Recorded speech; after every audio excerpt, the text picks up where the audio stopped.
तो इंडिया में जब हम गए तो हमारे मैच में बाकी मैचेस की निस्बत ज़्यादा रश इसलिए होता था, लेकिन मैंने कभी उस चीज़ को फ़ील नहीं किया कि लोग क्या कह रहे हैं। तो मैं 2 दफ़ा वर्ल्ड कप खेलने का इंडिया में, वहाँ पे हमें काफ़ी इज़्ज़त मिली क्योंकि लोगों का काम है कहना, तो वो कहते रहें, आपने जो करना है आप वो करें। अच्छा, लोग क्या कहेंगे ये मैंने कभी अपने रास्ते में आड़े नहीं आने दिया। तो अस्सलाम वालेकुम नाज़रीन, आपकी अपनी host Naseem Akhtar Khan daily top point से हाज़िर हूँ एक नई स्टोरी के साथ।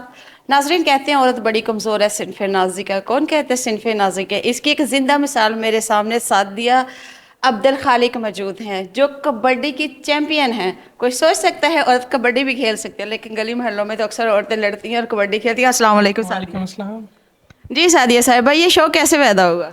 अच्छा, शौक़ तो मुझे बचपन से ही स्पोर्ट्स का था। तो वो मैं डिफरेंट गेम्स वगैरह खेलती थी, क्रिकेट, एथलेटिक्स और इस तरह वॉलीबॉल वगैरह, बैडमिंटन वगैरह स्कूल कॉलेज में खेला। तो कबड्डी में वो जो कहते हैं कि कभी कभी कुछ वाक़यात आपकी ज़िंदगी में आचाती तौर पे भी होते हैं, तो कबड्डी में मेरा आना भी एक आचाती तौर पे ही था।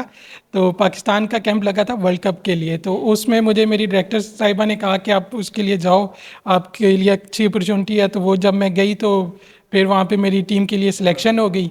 तो इस तरह कबड्डी में आना और फिर कबड्डी में पाकिस्तान को रिप्रेजेंट करना और फिर पहली फ़ीमेल टीम जिसने वर्ल्ड कप में कोई मेडल लिया उसमें होना मेरे लिए बहुत बाइज़ खुशी की और बाइज़ इज़्ज़त की बात है।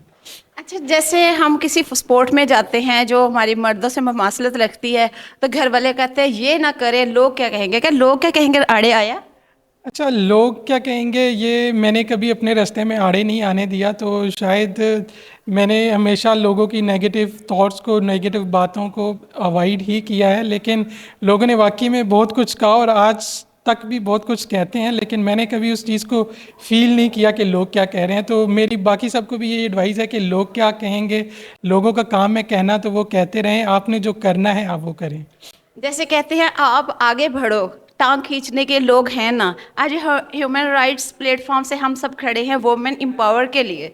तो क्या हम औरत को अपनी को किस तरह जाके पावर में लाएं कि वो मर्दों के शाना बशाना खड़ी हो सके? क्योंकि हमारे एक माइंड सेटअप है कि हम जो मर्द बिगड़ा हुआ घर का बच्चा होता है, लड़का होता, कहते हैं इसकी शादी कर दे ठीक हो जाए। क्या वो लड़की के आने से ही ठीक होता है? जी बिल्कुल, लड़की अगर मतलब घर को चलाने वाली होगी और इंसान को समझने वाली होगी तो मे बी वो जो बिगड़ा हुआ है वो सही हो जाएगा। तो फीमेल का किरदार ही ऐसा, अल्लाह ताला ने फीमेल की नेचर ही ऐसी बनाई है कि वो चीज़ों को कंट्रोल करना इजीली उनके अंदर बाय नेचर ही ये चीज़ होती है। तो मे बी इसलिए ही कहा जाता हो कि वो जब शादी हो जाएगी तो वो उसको कंट्रोल कर लेगी। तो फीमेल की नेचर ही ऐसी है कि वो मुश्किल से मुश्किल चीज़ों को भी ईज़िली हैंडल कर लेती हैं। नहीं, मेरा सवाल ये है कि क्या औरत को मर्द को सुधारने के लिए भी यूज किया जाता है कि माँ तो अपने बेटे को सुधार नहीं सकी, उसके लिए भी किसी की बेटी आके सुधारे? क्या माँ में इतनी ताकत नहीं थी, वो भी औरत थी? देखिए, अक्सर कई चीज़ें किसी किसी से संभाली जाती हैं और किसी से नहीं संभाली जाती। कुछ रिश्ते ऐसे होते हैं कि उनमें या तो आप माँ का रिश्ता तो ऐसा है कि मतलब औलाद बिगड़ी भी हो तो उसको बिगड़ी ही नहीं लगती, लेकिन बीवी का शौहर अगर बिगड़ा हो तो उसको बिल्कुल बिगड़ा हुआ ही लगता है। तो वो फिर उसको उसी एंगल से डील करती है। माँ को अगर बिगड़ा भी हुआ होगा तो माँ उस चीज़ को अवॉइड करती है। माँ को खासकर बेटे बिगड़े हुए नहीं लगते। अगर कोई बेटी बिगड़ी हो तो वो तो माँ को लग जाएगी कि ये बिगड़ी हुई है, लेकिन अगर बेटा बिगड़ा हो तो वो माँ को, क्योंकि माँ के अंदर प्यार ही अल्लाह ताला ने इतना रखा है, उसको ये चीज़ फील नहीं होती कि मेरा बेटा बिगड़ा हुआ है। तो ख़ासकर हमारी जो मेल डोमिनेंट सोसाइटी है उसमें अगर लड़का बिगड़ा हुआ भी हो तो वो उस चीज़ को अवॉइड किया जाता है, लेकिन जो बीवी आएगी उसको कभी भी बिगड़ा हुआ शौहर पसंद नहीं आएगा, तो इसलिए वो इस चीज़ को डील करेगी। अच्छा, कबड्डी के ग्राउंड में कबड्डी देखने मेल हजरात भी आते हैं, कभी कहीं किसी से कमेंट्स पास करते हुए कोई गंद मारा?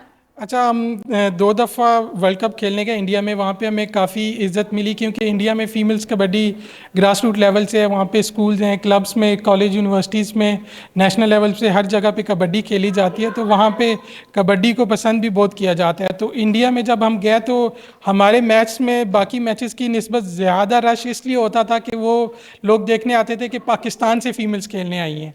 तो इंडिया में तो हमें बहुत प्यार मिला, पाकिस्तान में भी बहुत सारे लोगों ने बहुत अप्रिशिएट किया, लेकिन फिर वो मेल डोमिनेंट सोसाइटी और एक वो रिलीजियस कल्चर की वजह से बहुत सारी चीज़ें फेस भी करना पड़ी। लेकिन मेरा हमेशा यही पैगाम है कि इन चीज़ों को अवॉइड करना चाहिए, और अगर आपके पास कोई प्लेटफॉर्म है तो उसका यूज़ प्रॉपर करना चाहिए। जैसे हम घर में बेटियों और बेटों के प्रवेश करते हैं, उसमें भी हम एक कंसेप्ट को अलग रखते हैं कि ये मेल है और ये फीमेल, तुम बेटी हो, ये नहीं करना, तुम बेटा हो तुम कर लो, ये क्या कंसेप्ट है? असल में हमारा जो कल्चर है वो शुरू से ही मेल डोमिनेंट हो चुका हुआ है, और हमें यही लगता है कि लड़के ही सारी चीज़ें, लड़कों ने ही घर चलाना है, लड़कों ने ही सरवाइव करना है, ये करना है वो करना है। तो वो इस वजह से भी ये होता है कि लड़के ही बेहतर हैं। लेकिन अगर लड़कियों को अपॉर्चुनिटी मिले, और लड़कियों को अगर अपॉर्चुनिटी मिलती है तो उन्होंने साबित भी किया है कि वो लड़कों से भी बेहतर हैं। तो इसलिए लड़कियों को भी अपॉर्चुनिटी देनी चाहिए। जब आपने पहला जो कबड्डी मैच जीता तो क्या थिंकिंग थी, कितनी कॉन्शियस थी कि मुझे अवार्ड मिलने जा रहा है? अच्छा, पहली दफ़ा जब हम गए तो हम सेमीफाइनल भी हार गए, फिर हम थर्ड पोजीशन का मैच भी हार गए। लेकिन वाइब्स अच्छी थी, फीलिंग्स अच्छी थी, इसलिए क्योंकि हम पाकिस्तान को रिप्रेजेंट कर रहे थे और इंडिया में कर रहे थे। तो ज़ाहिर सी बात है, वो बचपन से हमारे जहन में एक बात डाली जाती है, आप लोग भी बेहतर समझते हैं। तो वो फीलिंग्स को तो शायद अल्फाज में बयान करना पॉसिबल नहीं है। लेकिन जब वर्ल्ड कप में हमने थर्ड पोजीशन हासिल की और हमें अच्छा प्रोटोकॉल वगैरह मिला वहाँ पे भी, यहाँ पे भी आके, तो वो फीलिंग्स में भी कभी भी अल्फाज में बयान ना हो सकें। अच्छा, जब हम अवार्ड लेते हैं, अवार्ड लेके जब हम घर आते हैं तो हमारे अपने घर वाले तो अप्रिशिएट करते हैं, लेकिन फैमिली कुछ लोग जो होते हैं वो कहते हैं लैकी एने केड़ा पार्ट आ गया। वो ज़ाहिर सी बात है, नेगेटिव पॉजिटिव तो चलता है। बहुत सारे लोगों ने अप्रिशिएट भी किया कि भाई वर्ल्ड कप वो भी इंडिया में खेल के मेडल लिया, फिर ज़ाहिर सी बात है वो वर्ल्ड कप खेलने के पैसे भी मिलते हैं, तो उस वजह से भी काफ़ी अप्रिसिएशन हुई कि भाई अच्छी चीज़ है ये वो।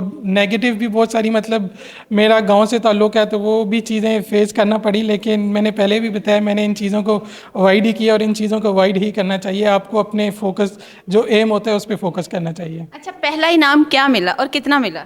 अच्छा, पहली दफ़ा जब हम गए तो वर्ल्ड कप में पार्टिसिपेशन का ही वो मिला, क्योंकि पोजीशन तो हम ले नहीं सके।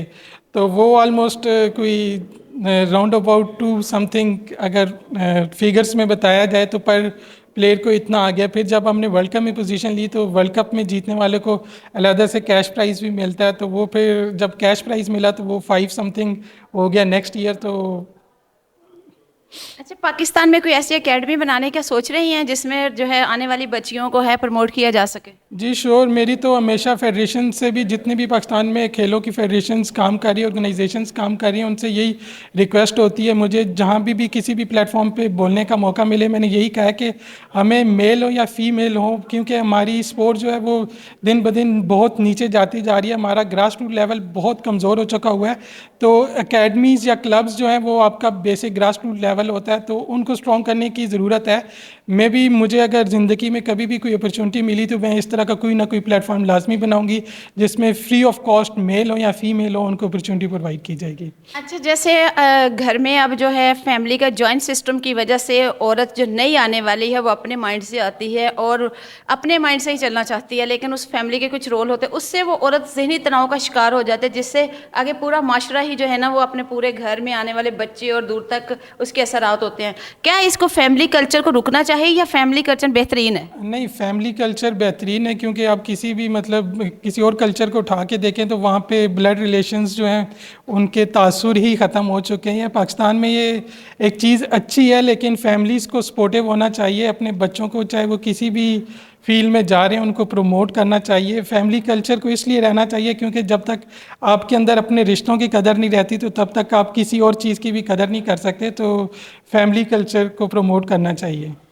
क्या औरत सोच में जो है नेगेटिव जो इम्पेक्ट आया है, क्या ड्रामों की वजह से आया है या सोशल मीडिया से?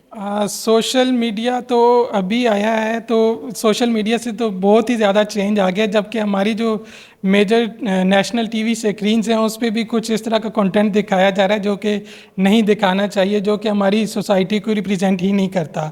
तो मेरे ख्याल में तो इस कंटेंट को भी ख़त्म किया जाए और जो हमारी बेसिक चीज़ें हैं उनको प्रमोट करना चाहिए। अच्छा, आपने फील्ड में गई और फील्ड में जाते हो, जैसे हमारी आम रूटीन में एक रेप की शरह बढ़ रही है, क्या उधर जाके इस तरह औरतों को हरेस किया जाता है?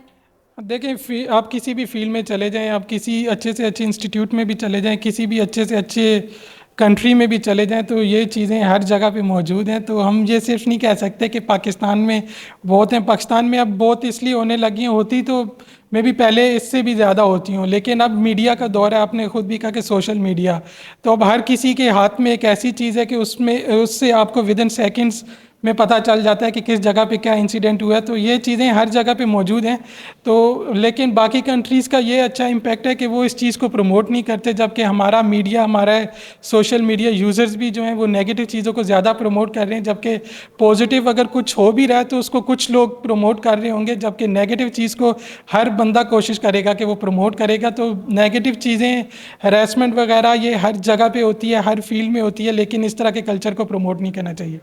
थैंक यू सो मच, आपका हमारे साथ इन चीज़ों को शेयर करने का बहुत शुक्रिया। इसी तरह देखते रहिए daily top points, comments box में जाके बताते रहिए, इसी तरह मोहब्बत और प्यार जताते रहिए, अप्रिशिएट करते रहिए, लाइक, सब्सक्राइब और शेयर करना मत भूलिए। आऊँगी फिर एक नई वीडियो के साथ, तब तक के लिए अल्लाह हाफिज़।